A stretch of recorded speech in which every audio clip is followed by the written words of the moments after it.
Hi, and welcome back to the channel.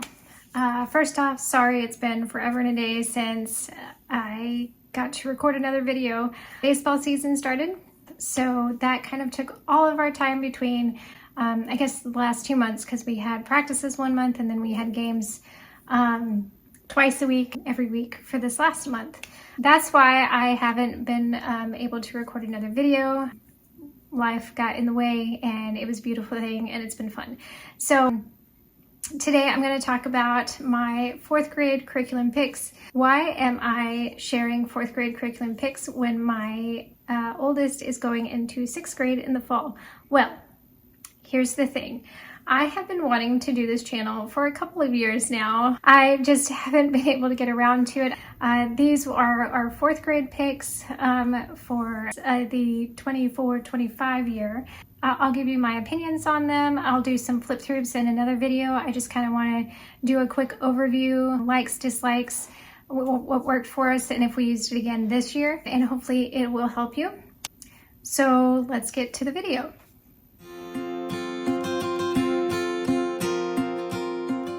Hi, I'm Kristen with the Unashamed Homeschool, and today I'm going to share with you my 4th grade curriculum picks. First up, we have Bible. Definitely the most important subject. If you saw my introduction video, you know that I try to integrate God's Word into all subjects we do.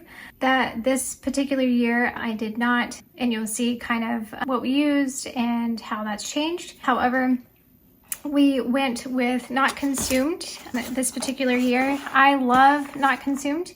This is, you really need to check out her website. She has a lot of family resources, biblical resources. She also has a lot of free resources too. This was the relationship series. So my boys are almost 5 years apart. And I thought this was perfect for this particular year because there was a lot of bickering happening, as siblings do. They still bicker, but at least we can connect it to something now. The reason I love these so much is because you can get levels. So you guys will all be studying the same subject, going over the same scripture, kind of doing some of the same questions, but there is a parent guide, and you do your own devotional, and we would dive right into their studies for the first subject of the day. And so this one came with Obey, My Brother's Keeper, Making Peace, Becoming a Servant, and Navigating Friendships. We'll definitely be doing these again, but we did not do that for this year only because we did a Brave book biblical worldview study, which I will show in the next video for our 5th grade curriculum picks, which we're almost done with 5th grade. Highly recommend Not Consumed for biblical devotionals. Like I said, they have a lot of resources. We just purchased a few games from them, from the company. They are amazing. Go and check out her website. I'll link it down below.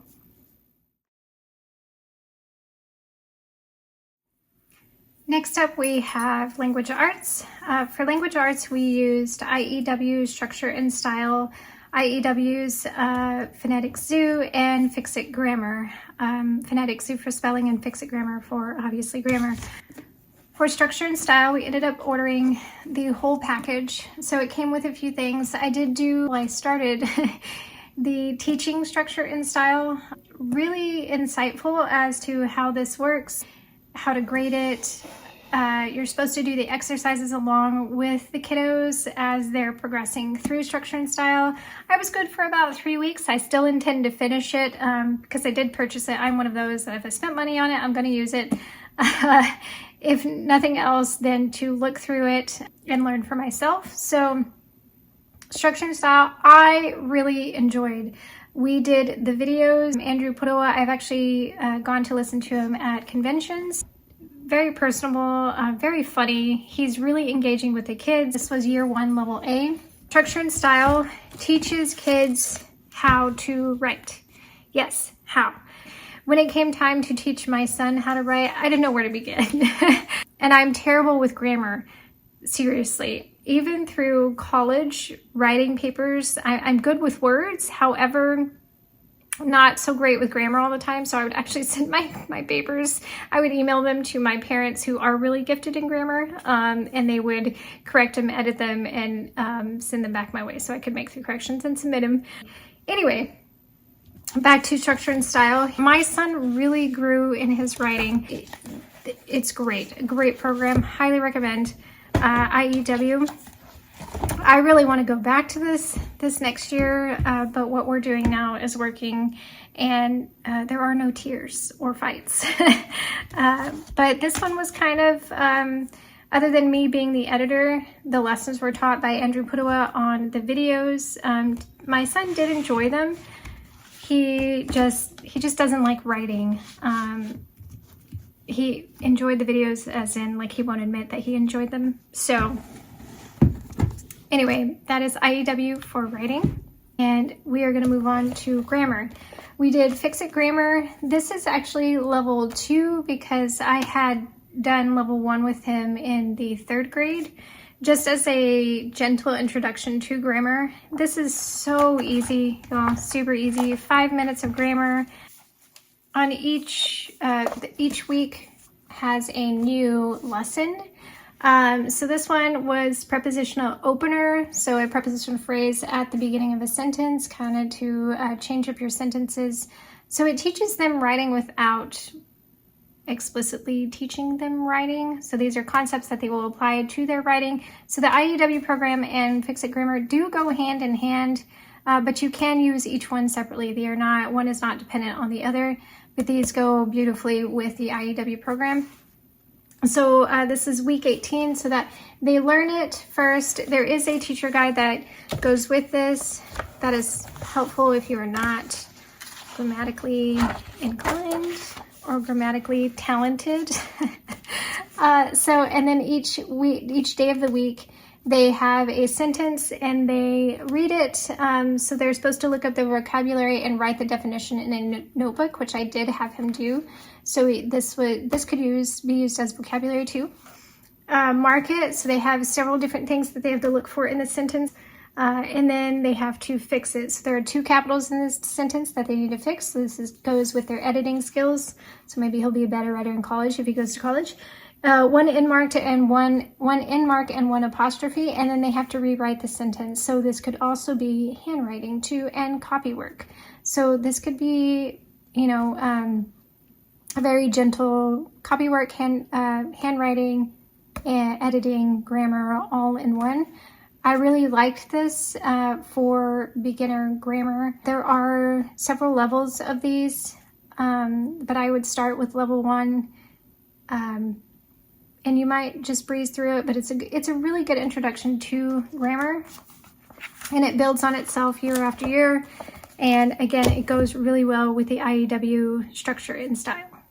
We did not use Fix-It Grammar this year.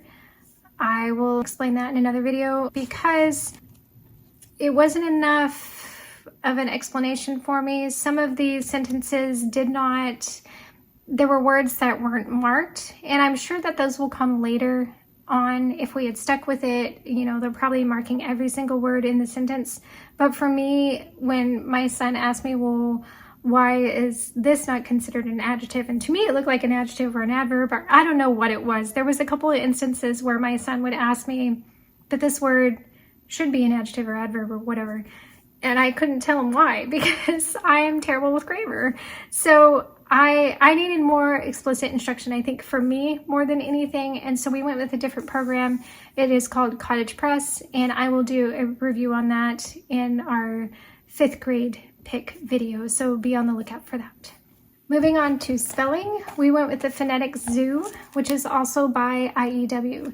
This is a different program than anything I've seen. You have audio files that you can download off the website. I think they used to have CDs. I'm not sure if they still do. They might.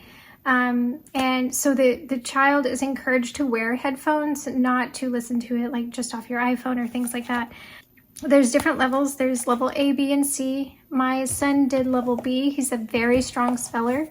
He learned to read at an early age. He's seen lots of different words and how they're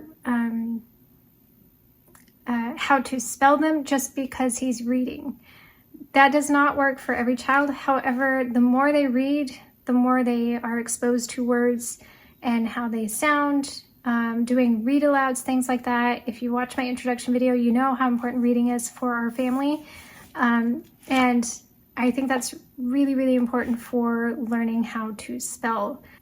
This has a few components to it. So it's got this book, which is the teacher manual, so to speak. So it's got the lesson, what the lesson is on. So this is OO and UI. It gives you a little jingle or hint, and when the audio is played, it will repeat the jingle or the hint every few words, so they remember as they're spelling their words. And then it will say each word for them to spell, and they will write it down on their paper. When they're done, then they go back and listen to how it's spelled correctly. So it's auditory, then they're correcting themselves. So this is very hands-off for the teacher, other than going over the initial word list and words to look for type thing. And then they have to get their spelling lists correct 3 times in a row before they can move on to the next lesson, which I really enjoyed. So some lessons my son really breezed through. The majority of the lessons, actually. There was a few that he got stuck on. And then they earn a little zoo card. So there's these little cards that we put in his notebook. So they're like almost collecting like baseball cards.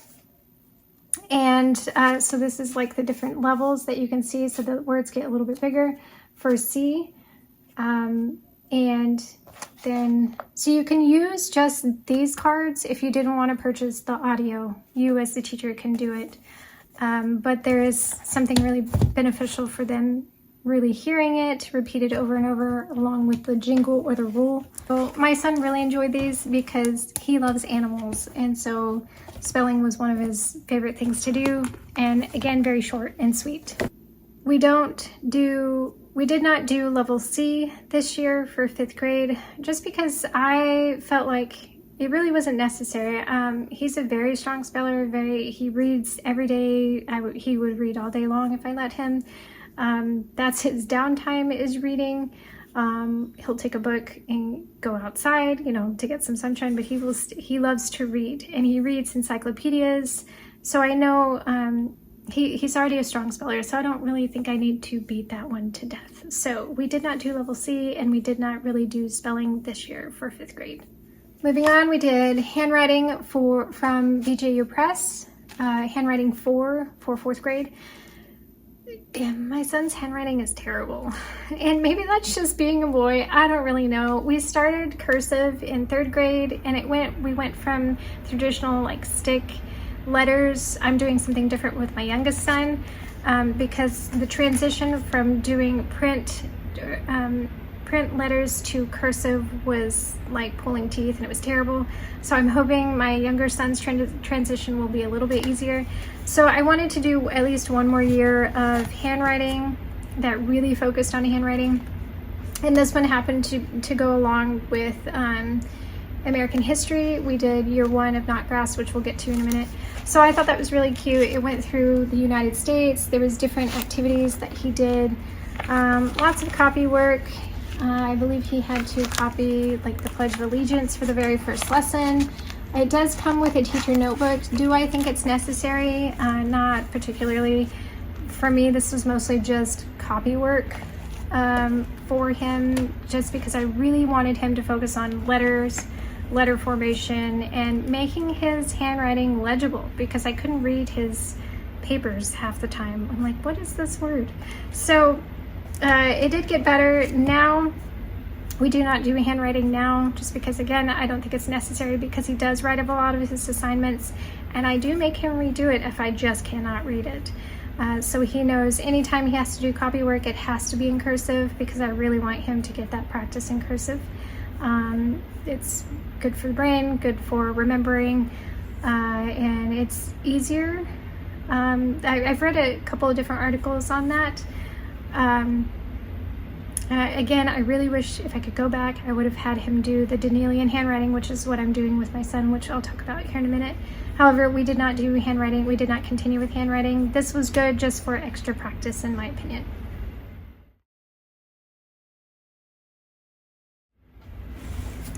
For 4th grade math, we did Saxon Math, the homeschool edition 5-4. I actually had somebody explain this to me because there's a couple of different, after you end the K through 3rd, those are the big spiral bound, different colored books, like solid colored books. In my research, I realized that that was a different writer. It was very hands-on, which I know a lot of the younger grades are hands-on. So when you move out of 3rd grade, there is a level 5-4, and then there's another Saxon Math level 4 that is a different textbook, and I will post a picture of that. And I had to ask somebody the difference at a convention, and they explained this one would be better for 4th grade because it is 4th grade level, but it is an upper level, I believe, which he does not like math, but he is good at math. He can understand the concept. However, I learned this year that he needs more practice, and I will explain that. We moved from this to Master Books Math, and it was a good break, but I think we need something with more review. He did probably a good second half of this book by himself. He ended up, this would be the first subject of the day because I let him choose what order to put his subjects in. He does not like math, so he would get it out of the way first. And it would have, you could do the warm-up right here. The new concept was taught, and then you went right into the math homework, which was about 30 problems. There's lesson practice and then the homework, the mixed practice, and it was around 30 problems, 30 to 32 problems. And he ended up teaching himself the new concepts almost every day. I was working with little brother. I would told him to do his mixed, or his warm-up, sorry. I would have him do the warm-up, and then he would just, on his own, go into the new concept. We would talk about it very briefly, just so I knew he understood before he went into the practice. I would make him do a couple of the lesson practice problems just to make double sure he knew what he had taught himself, and he was good to go. And I had him do, another thing he did not like was that these problems do not give enough room to write the answers in the book. He didn't like that. And he would write them on a piece of notebook paper. He just, all around, just didn't like it. So it really took the joy out of math for him. Also, it's not a biblical worldview. So we did not continue this. Again, we went with Master Books. Master Books did not quite work out as expected. There were some things I liked, some things I didn't like, but again, we'll talk about in the next video. Saxon is really solid though. Like if you want a really solid math program, you can't go wrong with Saxon. However, the downside is the drill and kill. You can always just assign like the odd numbers, the even numbers for practice. And then if they're getting the odd numbers wrong, then assign the even ones too for a little more practice, things like that. But this didn't teach the why behind math. You know, he would always ask me, why are we doing this? Why are we doing this? And I wanted more of that, the real world application. So it works great for a lot of kids. Get math done and out of the way. It did not work well for our family. Next up, we have science. This is my son's favorite subject, and I let him pick his science this year. He chose Apologia Zoology 3. This is the previous edition. They just came out with a new one. I'm not sure what has changed. I don't think they carry this one anymore though. So we got the textbook along with the notebook. This is more of a Charlotte Mason science curriculum. My son absolutely loved this. It does read like a textbook. There are not a ton of pictures. There's a whole lot of wording, but to be honest, my kid would read this for fun. This is the kind of books he reads. So he would probably read this for fun. And it does have the schedule, so you could just get the book and read this like as a read aloud if you wanted to do very hands-off science. The notebook was a lot of fun. Again, he's not my artsy, crafty one. He did like some of the labs, or the science experiments, not the labs. But for the most part, he just enjoyed reading. The schedule is in the notebook. So if you want the suggested schedule, we did the 2-day-a-week schedule. So science experiments were once every 2 weeks, which worked well for us. We came from Sunlight Science, which was an experiment every week. It was not doable for us. Just life happens. And we didn't do half the experiments. This was much more doable, especially because I ended up getting a lab kit, and I will have to look up the company. I believe I got it from Christian book, but I can't remember the specific company. It was a lifesaver because I didn't have to go, they say, oh yeah, you can find this in your house. No, I can't, okay? So some people may have those things, but I don't. And I can't even remember what specifically it was, but half the stuff I don't ever have, like the tin foil pans. Sometimes I would have them, sometimes I wouldn't. This kit came with everything, including like you needed a pair of scissors for something. There was a pair of scissors in there, I believe, like things like that. Straws, we have straws, but they came with enough straws, and it was a particular kind that you needed. It was a lifesaver. But the notebook was a lot of fun. There's different things that you can do. They had these mini books that you would paste in there. So you cut out the mini book at the back of the notebook and put it together. My son absolutely loved doing he would make his own comics. This was probably his favorite part. He's pretty funny. He's pretty good at making comics. But it was to explain what he'd learned about bears, so he would make a comic about it. There was the typical review questions that I would have him do sometimes. Sometimes I wouldn't, depending on, I know he knows. Half the time he would teach me something. Hey mom, did you know? Had no idea. And he'd go run and grab his encyclopedia, open it to the page. He was like, yeah, see, it says here. Another thing I really liked about this one was that there was this page at the end of every lesson. So there's some extra activities that you could do, but this is what I really liked. There's DVD and book suggestions, and so sometimes we would watch a movie at the end of the lesson. So one of the lessons we read the book Rascal, and then we watched like the 1970 film, maybe 1980 film, I can't remember what it was, of Rascal. My sons really enjoyed that, both of them. And the book suggestions down here also have, this is a family style study. So there's different grade levels for the different books. So I would have my son pick 1 or 2 for every lesson, order them on thrift books, and he loved to read those. So they're great read alouds. Sometimes we would listen to the audiobook over lunch, and both my kids really enjoy that. So this was a win.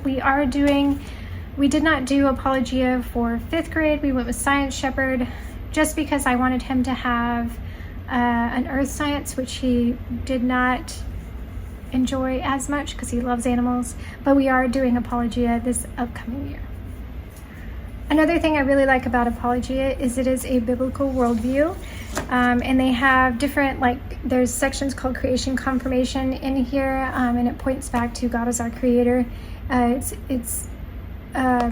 just beautiful. I love it. The pictures were great. They were all real pictures, very detailed, and again, my son really enjoyed it, and it was fun to do.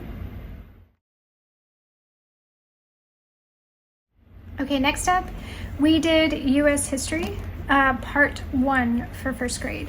So we used Notgrass, America the Beautiful, which this is a recommended middle school curriculum. However, my son is pretty high in his reading comprehension, reading level. So there are 2 pretty big. This is just like your typical old school textbook. However, it reads differently. I really enjoy reading this with my son. So this is part 1. There is a second book that we are doing this year. So for 4th and 5th, I split up U.S. history. And for each lesson, we did one lesson twice a week. So for the first lesson, we would do for 2 days. We would read on the first day, and then do the activities the first and second day. Then we'd read another one. So we did 2 lessons per week. And they came with We the People, which I really love this. They use primary resources, which I think is very, very important for any history curriculum you get. This is a biblical worldview curriculum. It comes with a student workbook, which has like fun puzzles, question and answer, matching, all that kind of thing. There's a timeline and map study, so you can get your geography out of this too, as well as your timeline, and then an answer key, and there is a literature package that goes with this too. We did do that. My son does not enjoy history read-alouds. This year we did a lot more of the YWAM books, and we still continued with the literature that was recommended from Notgrass, just because we purchased it, and most of them we found on audio, so we would just listen to it. I didn't quiz him over the questions or anything like that. We would discuss the story. I really love Notgrass. Love Notgrass. We will be using this probably for the rest of his time in school, so we're using it again this next year for middle school and into high school. They have just really solid history programs from a biblical worldview. This is another one that I highly recommend.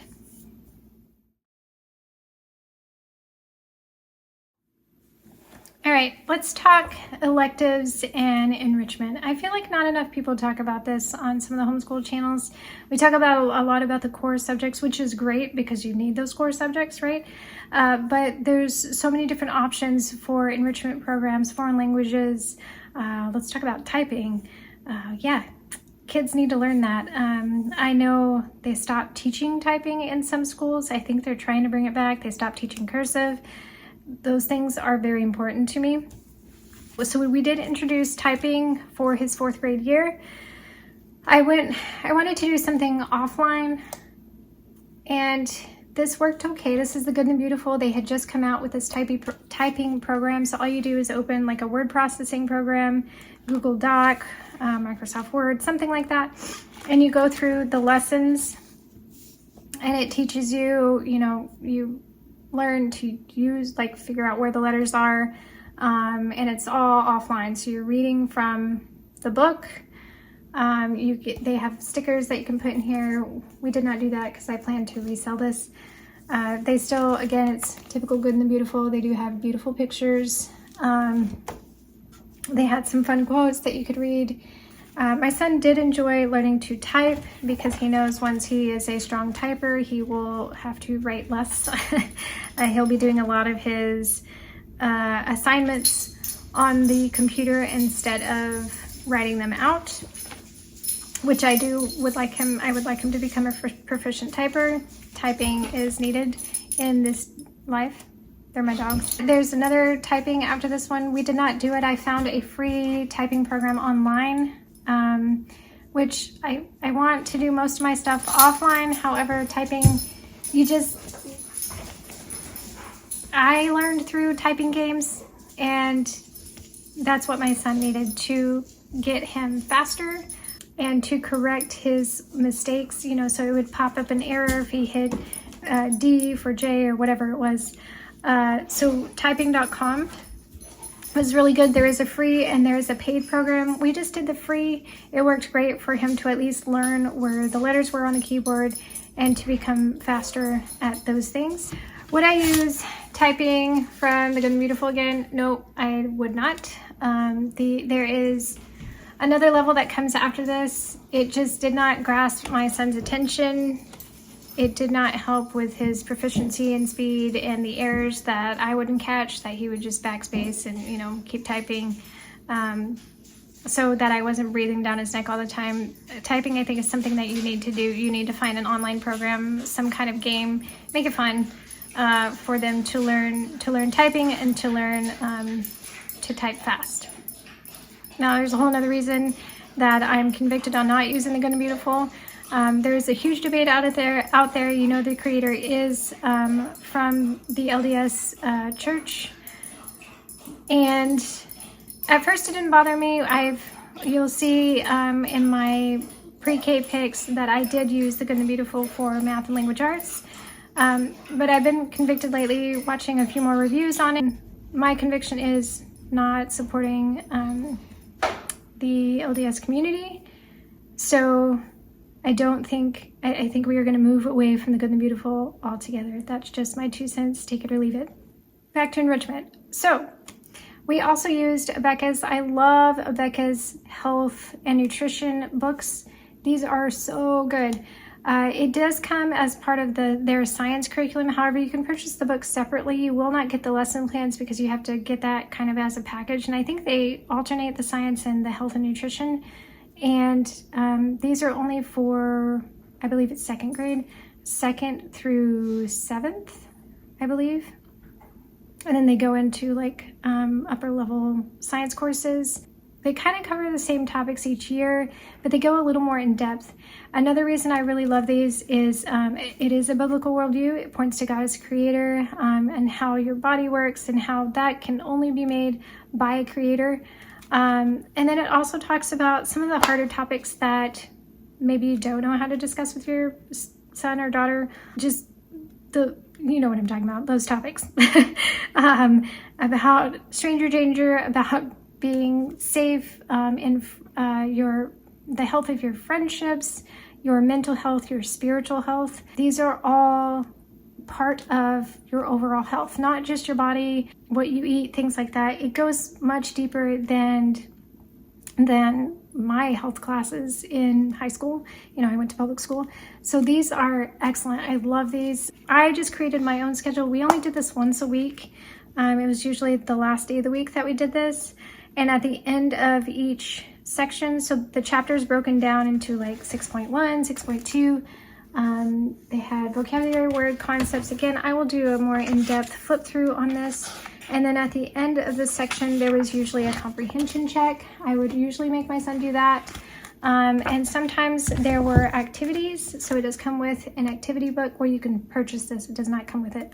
There's an activity book that my son did not enjoy, still does not enjoy, but there's different activities you can do in here. And then I did get the activity book answer key because the comprehension questions, again, you have to get the teacher manual to get the comprehension question answers in here. So I would have to go through and mark them each time and make sure they were correct. So I wanted to make my life a little bit easier and I got the activity book key to go with this one. So you can alternate, you know, depending on if health is required in your state or not. It's not required for us, but I did want my son to have a good understanding of health and nutrition. Next up, foreign language. We do Calico Spanish, Spanish for foreign language. It is an online program, great program. I did 3 years of Spanish in high school. I did 3 semesters of Spanish in college. Can I speak fluent Spanish? Nope. I have a general understanding of it. I can speak a little bit. I can carry on somewhat of a conversation if you talk slow, but I wanted my sons to start much earlier. And I think there's something to be said to start in elementary. Their brains are sponges. They can soak this stuff up. They can understand it a lot better. And I just love hearing my sons carry on a conversation with each other because they're the only peers in the classroom. So they have to practice talking to each other in Spanish. And I will talk to them in Spanish, asking them questions in Spanish, and they answer in Spanish for that time. Calico Spanish makes it so fun and so easy. You do not need to have a Spanish background to teach Spanish. There's lots of fun songs that go with it. My sons will, we've got our favorites, you know, that we sing along to. There's activity sheets that you can print out. They do have, there's different levels. So we started with level A. We are on level B now for year 2. Level A, we did 3 times a week.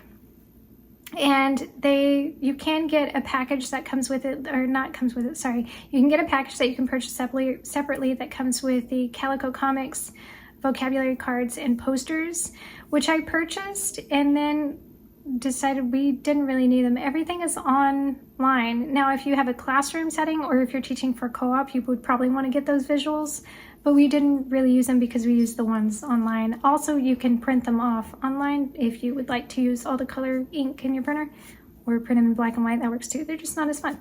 Then there's also like games, so you can match the vocabulary.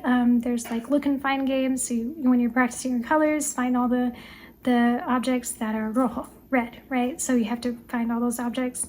My sons really enjoy them. They usually fight over who gets to play the games first. And they won't admit it, but they do love the music videos the videos that go along with the music, and it teaches them vocabulary. We really enjoy Calico Spanish. We also do enrichment or classes through our co-op. This particular year, we had enrichment classes that they did once a week for a semester for athletics or physical fitness. My son was doing, both sons were doing Taekwondo. And then he switched to tennis his second semester. So these are all things, including, he also did Trail Life once a week, which is like Boy Scouts, but the Christian version of Boy Scouts. So there was still a lot of activities that he did outside of schooling that for physical health or fun enrichment classes. I don't make when we go to co-op, I don't make my kids choose the subjects that we go over in school. You know, if he wants to do a science, cool, that's fun. If he wants to do a history class, that's fun. But he did like a chess class, he took a sewing class. I can't remember the other ones he did. Oh, and he did drum lessons at that time too. So look around in your community. Don't overload yourself, don't overwhelm yourself. You don't have to do something every night of the week. I've learned this. Take the time to sit down to dinner more nights of the week than you are out doing something. You need that time as a family to connect as a family, because one day your kids will be grown, graduated, and out of the house, and you will miss that. So don't overwhelm your schedule. Enjoy family time. That is first and foremost the most important, right? When I was going to school, we only did Texas history in the 7th grade, and it was a full year of Texas, like in-depth Texas history. However, now they recommend that 4th graders get an introduction, like a light introduction, but it's still a full year of Texas history, and also again in 7th grade. Again, Texas does not require these courses for homeschoolers, but I did want to introduce my son to Texas history. We went with Where'd You Learn That? Texas history, and it's like a unit study guide. We only did this during the 2nd semester, and she does amazing. I follow her on YouTube. She's very knowledgeable. She's the 2nd generation homeschooler. Amazing. So this was a different type of Texas history. It's not the boring, you know, regurgitate the facts type thing. She has book lists that go with it. And for instance, one week we talked about like chili and the different types of chili. We talked about the music and the culture here. Of course, the Battle of the Alamo.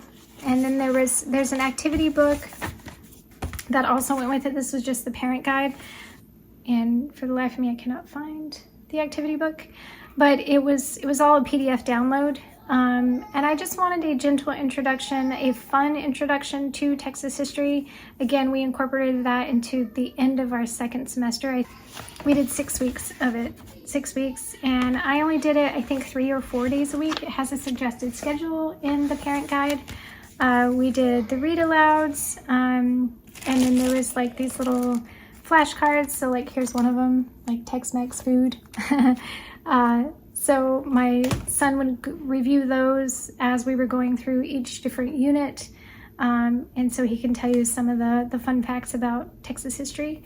And that's all I really wanted. I just wanted an introduction into Texas history.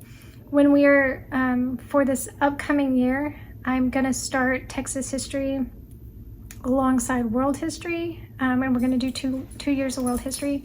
Again, I'll talk about that in another video. But starting that, quote unquote, full year of Texas history over 6th and 7th grade for us. That's how we're gonna break it down.